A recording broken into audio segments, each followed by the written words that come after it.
Hello everyone and welcome back to the channel again. आज हम यहाँ से एक नई सीरीज की शुरुआत कर रहे हैं क्योंकि मैं एआई से रिलेटेड, बिजनेस से रिलेटेड बहुत सारी बात करता रहता हूँ। तो मैंने सोचा क्यों ना हम यूट्यूब पे फर्स्ट टाइम कुछ ऐसा करें जो आज से पहले कभी किसी ने नहीं किया। इस सीरीज में हम लोग ये जो बुक है थिंक एंड ग्रो रिच, इस बुक को चैप्टर बाय चैप्टर अच्छे से समझेंगे। मैंने अपने पास इसके नोट्स बना के रखे हुए हैं and we will go through all of those things in Hindi. And ये प्रॉपर वीडियो थोड़ा सा लेंदी रहेगा, पर आई प्रॉमिस यू अगर आपने ये सीरीज को फॉलो कर लिया then you don't have to read this book. कोई जरूरत नहीं पड़ेगी because I have written down details. और ये बुक इतनी ज्यादा इंपॉर्टेंट है because when I was reading this book ना, इसके अंदर कुछ इतने फिलोसॉफिकल एंड इतने बेहतरीन कुछ पॉइंट्स हैं जो अगर कोई पर्सन अपनी लाइफ के अंदर उतार ले तो उसको सक्सेसफुल होने से या रिच होने से सच में कोई नहीं रोक सकता। दैट्स वाई इस बुक का नाम है think and grow rich, which says सोचो एंड अमीर बनो। That's the basic thing. And बहुत सारे लोग इस यहाँ पे वीडियो छोड़ के चले जाएंगे because they don't believe on all this concept, but believe me guys, this has change life of millions of people. बहुत सारे लोगों की लाइफ चेंज करी है इस बुक ने, एंड क्यों करी है वो आप जानने वाले हो। हम आज स्टार्ट करेंगे इंट्रोडक्शन चैप्टर से। एंड बिलीव मी, बहुत सारे लोग क्या करते हैं, इस चैप्टर को स्किप करके चैप्टर 2 से इस बुक को रीड करना स्टार्ट करते हैं, जो कि इसका फर्स्ट चैप्टर है, विच इज डिजायर। बट भाई ये इंट्रोडक्शन चैप्टर बहुत बहुत ज्यादा इंपॉर्टेंट है। क्यों वो आपको पता लगेगा। एंड इसके अंदर कुछ ऐसी बातें मैं बोलने वाला हूँ जो आपने कुछ बहुत ही फेमस सक्सेसफुल लोगों के मुंह से सुनी होंगी। यस, और ये बुक उन सभी सक्सेसफुल लोगों के पैदा होने से भी पहले की लिखी हुई बुक है। तो यू कैन गेस कि वो माइंड सेट एंड वो सारी चीजें उनके अंदर कैसे एनग्रेन हुई हैं। तो इसी के साथ हम स्टार्ट करते हैं think and grow rich chapter 1 introduction. देखो, इसमें सबसे पहली एक लाइन बोली गई है, truly thoughts are thing and powerful thing at that when they are mixed with definite of purpose, persistence and a burning desire for their translation into riches on other material things। समझो, इसमें 3 point है जिस पर ध्यान देना बहुत ज्यादा जरूरी है, which is definiteness of purpose, persistence and burning desire. True, very true. क्यों? क्योंकि तुमको अपना जो पर्पस है उसको पता होना चाहिए, उसकी डेफिनेटनेस पता होनी चाहिए, पता होनी चाहिए कब, कैसे, किस तरीके से तुम उस पर्पस को अचीव करोगे, वो कैसे करोगे, और वो तुम्हें चाहिए ही चाहिए या नहीं चाहिए, उसकी डेफिनेटनेस की ये होगा, इसके ऊपर बिलीव होना बहुत ज्यादा जरूरी है। सेकेंड थिंग, उस चीज के ऊपर परसिस्टेंटली लगे रहो, लगे रहो, लगे रहो, उसको करते रहो, छोड़ो मत, डोंट क्विट। इसके बाद एक अगली लाइन आएगी जो आपको शायद से इस पे बताएगी कि ये क्यों बोला गया है, परसिस्टेंस रहना क्यों जरूरी है। And third is burning desire, which is like जब आप ये सब काम करते हो तो आपके अंदर से जो एक थॉट जब बार बार रिपीट होता है तो वो एक परमानेंट आपका माइंड जो है वो परमानेंटली उस थॉट के ऊपर ही चलने लग जाता है and you end up having a burning desire to do that thing. और जब वो डिजायर आपको पूरी तरीके से हावी कर लेती है देन ये 3 चीजें जो होती हैं, definite of purpose, persistent and burning desire, ये 3 चीजें आपको रिचेस के ओर लेके जाती है, यानी आपको रिच बनाती है। This 3 things are very important. Next point देखो, डिजायर ना, डिजायर का जो करेक्टर है वो डेफिनेट होना चाहिए। मतलब कि अगर आपको कोई चीज चाहिए तो आपको पता होनी चाहिए कब तक, कैसे, क्यों चाहिए, ये सारी चीजें पता होनी चाहिए, डेफिनेट होना चाहिए वो कि ये क्यों चाहिए, कैसे चाहिए, कब चाहिए, एवरीथिंग। देन देखो, इस बुक के अंदर ना 13 प्रिंसिपल्स बताए गए हैं कि आप कैसे अमीर हो सकते हो। तो हम उसको आने वाली वीडियोस के अंदर डिस्कस करेंगे, बट अभी हम इंट्रोडक्शन चैप्टर डिस्कस कर रहे हैं। बट ये 13 प्रिंसिपल को जब आप फॉलो करोगे एग्जैक्ट 13 के 13 प्रिंसिपल को, तो आप भी बहुत सारे लोगों की तरह रिच हो सकते हो। और ये सिर्फ एक पर्सन के बेस पे ये चीज नहीं लिखी गई है। 500 लोगों का इंटरव्यू हुआ, 25,000 से ज्यादा लोगों का इंटरव्यू हुआ, जिसमें से 500 लोग निकल के आए जो एक्स्ट्रा अल्ट्रा रिच थे, एंड उसके ऊपर ऑब्जर्वेशन, उनको ऑब्जर्व करके ये बुक लिखी गई है। तो सोचो, आपके पास 500 लोगों के बिहेवियर की एक मैपिंग आ रही है। Then next is when a man really desire a thing so deeply that he is willing to stake his entire future on a single turn of the wheel in order to get it, he is sure to win। यहां पे बोला जा रहा है कि अगर कोई आदमी सच्चे दिल से अपने डिजायर को बहुत ही डीपली तरीके से उसको पाने के लिए तैयार है और उसके लिए कितना भी बड़ा दाव खेलने के लिए, किसी भी चीज को स्टेक पे लगाने के लिए तैयार है, कुछ भी करने के लिए तैयार है, ताकि बस वो एक बार हो जाए तो उसका जीतना तय है। Like he is sure to win, ये बोला जा रहा है इसके अंदर। और इसके अंदर एक स्टोरी डिस्क्राइब की गई है कि जब Edwin C Barnes mister Edison के साथ वर्क करने गए थे, तो वो पूरा का पूरा सिनेरियो बताया गया कि वो क्या हुआ, कैसे गया। अब एडविन सी बार्न्स को काम करना था मिस्टर एडिसन के साथ, एंड जब उनको इसके ऊपर काम करना था तो तब उनकी जो हालत थी वो बहुत खराब थी।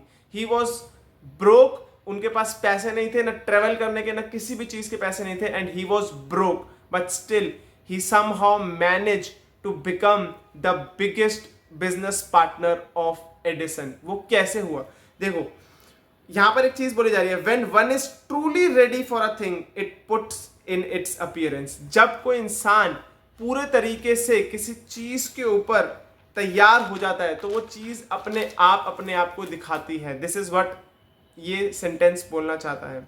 अब देखो, जब ना एडविन सी बार्न्स जब गए थे एडिसन के पास, उनके साथ बिजनेस पार्टनरशिप की बात करने, उन्होंने बोला था मैं आपका बिजनेस पार्टनर बनना चाहता हूं, तो उनको बहुत ज्यादा इग्नोर कर दिया गया था। दो एडिसन के माइंड में कुछ क्लिक हुआ था जब उन्होंने उसको देखा था, क्योंकि उनकी पर्सनैलिटी और उनका जो बोलने का तरीका था वो कुछ खास नहीं था, बट उनके जो दिमाग के अंदर था ना वो कुछ ज्यादा खास था। वो थॉट, वो डिजायर, समथिंग उसने उनको अट्रैक्ट किया था। बट क्योंकि वो बहुत ही नीचे लेवल पे थे एंड एडिसन एकदम से उनको हायर नहीं कर सकते थे, तो उन्होंने उनको रख लिया था। कुछ छोटे मोटे काम जो कोई भी नहीं करता था वो सारी चीजें बार्न्स करते थे।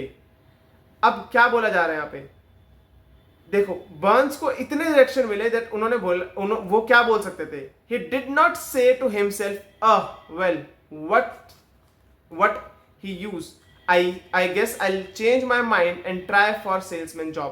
जब वो इन सब चीजों से जूझ रहे थे तो वो ये सब बोल सकते थे कि छोड़ो इसको जो मैं सोच रहा हूं और मैं जाकर के कहीं पर कोई सेल्समैन की जॉब कर लेता हूं, बट उन्होंने ऐसा नहीं बोला। रादर उन्होंने क्या बोला, ये बहुत स्ट्रांग और पावरफुल लाइन है, बट ही डिड से I come here to go into the business with Edison and I'll accomplish this, and if it takes the remainder of my life, it meant it। मतलब कि उन्होंने कहा कि मैं यहां पर एडिसन के साथ बिजनेस करने आया हूं, एंड अगर ये करने के लिए मुझे अपनी बची हुई पूरी जिंदगी भी लगा देनी पड़े तो भी कोई बात नहीं। एंड उन्होंने ये सिर्फ बोलने के लिए नहीं बोला था, ही मेंट इट। देखो इसको बोलते हैं ऑल कंज्यूमिंग ऑब्सेशन। जब तुम्हारे ऊपर इस तरीके का ऑब्सेशन हावी हो जाता है that you are ready to put anything to stake, that is all consuming obsession. देखो इसके बाद एक और चीज बोली गई है, that is one of the trick of opportunity. क्या बोला जा रहा है कि अपॉर्चुनिटी की एक ट्रिक है, it has a sly habit of slipping in by the back door and often it comes disguised in form of misfortunes और temporary defeat. Perhaps this is why so many fail to recognize opportunity। देखो इसको एक story के साथ बताया गया है, इसी वाली स्टोरी के साथ, और क्या बोला गया है कि जो ये अपॉर्चुनिटी होती है ना, ये ट्रिक खेलती है। ये कैसे ट्रिक खेलती है, ये हमेशा आती है, इसकी एक हैबिट है, ये पीछे के दरवाजे से आएगी और बहुत ही आराम से आएगी, और कभी कभार ये मिसफॉर्च्यून में डिस्गाइज होके आती है। यानी कि ये अपने आप को ऐसे दिखाती है कि ये तो मिसफॉर्च्यून हो गया, या आप जो करना चाहते थे वो फेलियर हो गया, और फेलियर के बाद ये जो अपॉर्चुनिटी है ये अपने आप को प्रेजेंट करती है। और इसी वजह से बहुत लोग इसको पहचानने में गलती कर जाते हैं एंड वो फेल हो जाते हैं, और कुछ लोग जो पहचानने में गलती नहीं करते हैं वो सक्सेसफुल हो जाते हैं। समझो ये बार्न्स के साथ कैसे हुआ। बार्न्स को रेगुलर फेलियर मिल रहे थे, फिर भी वो अपने आप को बोल रहे थे नहीं मैं बिजनेस करूंगा। एंड बहुत टाइम बाद जब जो एडिसन थे, उन्होंने एक मशीन बनाई थी, वो मशीन सेल करने की बारी आई तो उनके जितने भी एक्सपर्ट सेल्समैन थे उन सब ने मना कर दिया, एंड दैट्स व्हेन बार्न्स ने बोला कि मैं इसको करूंगा, जिसको कोई नहीं उठा रहा है, उनको नहीं पता था इसको कैसे सेल करना है, क्या करना है, कैसे करना है, बट उन्होंने बोला कि मैं इसको करूंगा।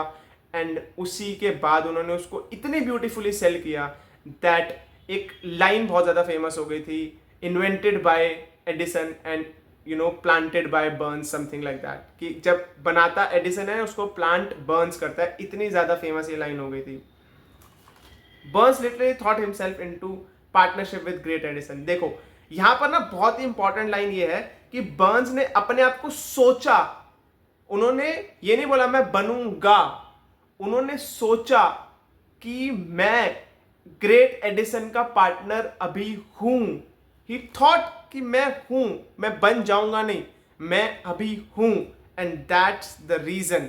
अब क्यों मैंने बोला था तुमको स्टार्टिंग में कि बहुत ज्यादा परसिस्टेंस चाहिए होती है, क्योंकि यहां पर एक लाइन लिखी गई है, one of the most common cause of failure is the habit of quitting when one is overtaken by temporary defeat. जो मैंने ऊपर लाइन बताई आपको, अपॉर्चुनिटी की एक हैबिट है कि वो हमेशा इस तरीके से आती है कि वो जब पहले आपको फेलियर दिखाएगी एंड उसके बाद वो अपॉर्चुनिटी आएगी।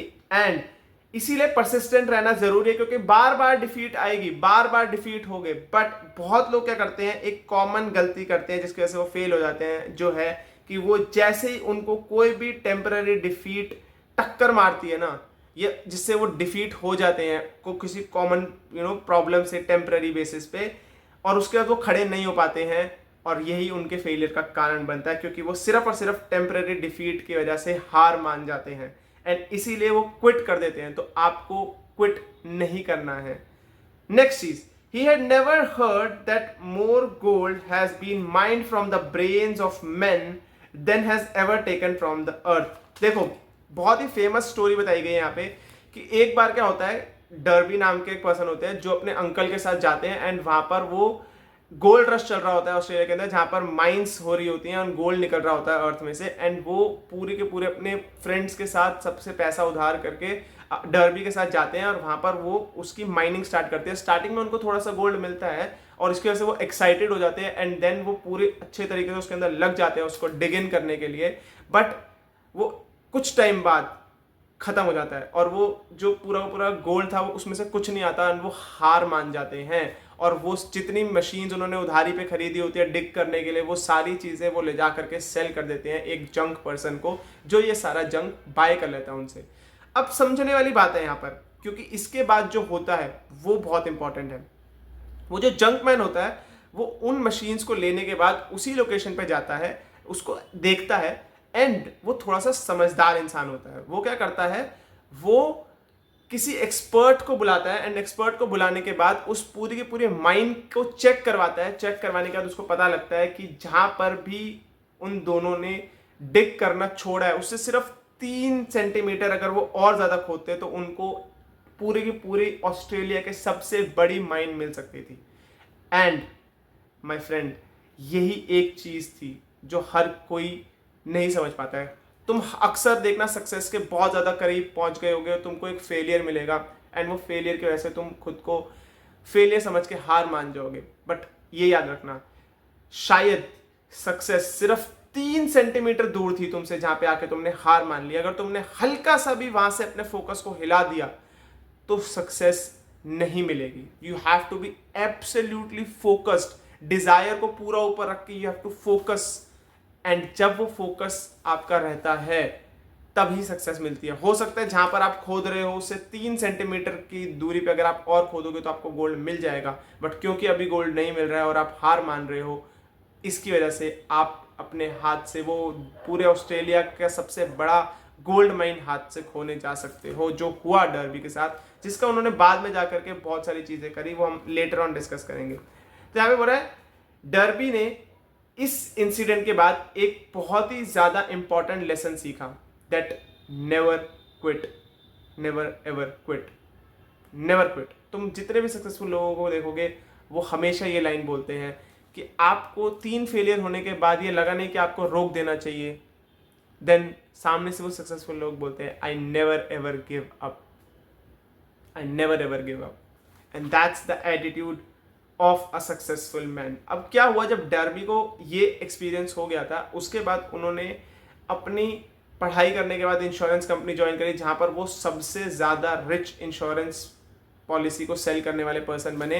एंड उन्होंने यहाँ पे क्या किया, उन्होंने एक बहुत ही सिंपल चीज बोली, उन्होंने जब भी एक पर्सन को कॉल करते थे एंड उसको इंश्योरेंस सेल करने का ट्राई करते थे और वो पर्सन नो बोल देता था, तो वो एक चीज बोलते थे, I stopped 3 feet from gold but I will never stop because men say no when I ask them to buy insurance.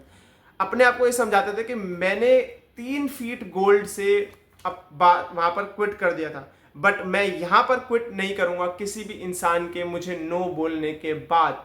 I will never ever quit, and this is again a great mindset and a great example. Before success comes in any man's life, he is sure to meet with much temporary defeat and perhaps some failures। ये बोला जा रहा है किसी भी person के life में जब भी सक्सेस आई है वो हमेशा एक टेम्पररी फेलियर के बाद आई है, एंड जो लोग उस टेम्पररी फेलियर की वजह से हार मान जाते हैं वो लोग फेल हो जाते हैं, और जो लोग उस टेम्पररी फेलियर के बाद हार नहीं मानते हैं और कंसिस्टेंटली लगे रहते हैं परसिस्टेंस के साथ, वो लोग सक्सेसफुल हो जाते हैं। मैंने कहा था ये इंट्रोडक्शन चैप्टर बहुत ज़्यादा इंपॉर्टेंट है आपकी फाउंडेशन रखने के लिए। Next line, the better portion of all sales I have made were made after people had said no. और यहाँ पर इंदर भी एक चीज़ बोल रहे हैं कि जितनी भी सेल हुई है उसमें से मेजॉरिटी ऑफ सेल्स जो मैंने करी हैं आज तक, जिन्होंने उनकी एवरेज टर्नओवर था $1 मिलियन की सेल वो करते थे उस टाइम पर, एंड उसमें से मेजॉरिटी ऑफ सेल्स जो हुई हैं वो तब पॉसिबल हुई, उसमें से कहीं ना कहीं एक पर्सन ने उनको नो बोला ही बोला, एंड उसके बाद वो उसको सेल्स में कन्वर्ट कर पाए, and that's how he became the richest sales person in that insurance company, or probably I don't know in the country. But what if the man who has neither the time nor the inclination to study failure in such knowledge that may lead to success? अब देखो ये failure सबकी life में आएगा, हर कोई इस failure से गुजरेगा, बट आपको क्या करना है, इस फेलियर से सीखना है। You have to learn from it. But एक क्वेश्चन आता है हर किसी के माइंड में कि क्या हो अगर कोई इंसान ना तो इस चीज से सीखे और ना सीखने के बाद अगर सीख भी ले तो उसके ऊपर स्टडी करे। अगर ये दोनों केसेस इंसान ना करे तो क्या होगा? देन बट ऑफ कोर्स वो फेल कर जाएगा। बट जो पर्सन सीख रहा है, जो ग्रो कर रहा है, वो बट ऑफ कोर्स आज नहीं तो कल जीतेगा। He will win. When riches begin to come, they come so quickly in such great abundance that one wonder where they have been hiding during all those lean years.